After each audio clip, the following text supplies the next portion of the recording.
US से tension के बीच Iran की इजराइल को चेतावनी आई है। इजरायली परमाणु ठिकानों पर हमले की धमकी दी गई है। हमला हुआ तो बड़े प्रहार की तैयारी में ईरान है। मिडिल ईस्ट मॉनिटर की रिपोर्ट में ये दावा किया गया है।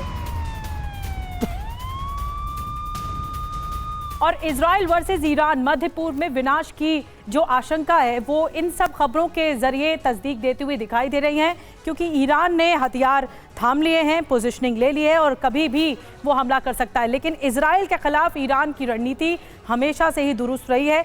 अब क्या रणनीति बनाई जा रही ईरान की ओर से इजराइल के खिलाफ, और इजराइल क्या करेगा ये देखना होगा। आइए जल्दी से बता देते हैं आपको कि ईरान की धमकी क्या है। पहले तो ये देख लीजिए, हमला हुआ तो इजराइल को जवाब दे देंगे और बड़ा पलटवार होगा। इजराइल के परमाणु ठिकानों पर हमला किया जाएगा। 1000 हाइपरसोनिक मिसाइल तैयार कर दिए गए हैं। इजराइल के अहम ठिकाने इस वक्त निशाने पर हैं।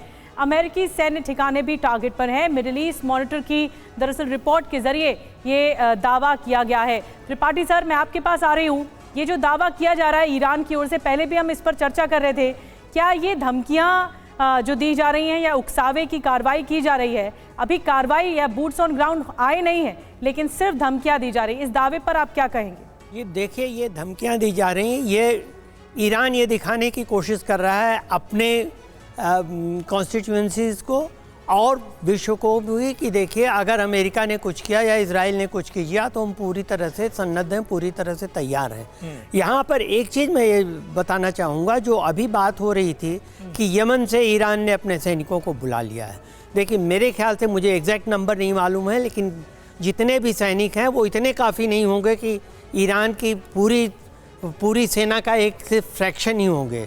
दूसरी चीज़ ये कि जो बैकडोर डिप्लोमेसी अभी भी चल रही, निगोशिएशन बैकडोर ईरान और अमेरिका के बीच में, हो सकता है कि ये बुलाने का काम वहाँ से ईरान ने अपनी कॉन्स्टिट्यूंसी को ये दिखाने के लिए कि देखिए, हम अपनी सारी सेना सब जगह से एकत्र कर रहे हैं जी, और अमेरिका को ये सिग्नल देने के लिए कि देखिए, हम हूतियों को छोड़ रहे हैं, हम हूतियों को अपने भरोसे छोड़ रहे हैं। तो ये अमेरिका के लिए एक पॉजिटिव सिग्नल देने की भी कोशिश हो रही है। और जो मतलब इनडायरेक्ट बातें तो हो ही रही हैं, और इनडायरेक्ट बात है सर, और टेंशन लगातार बढ़ती हुई हम देख रहे हैं, नजर रखनी होगी।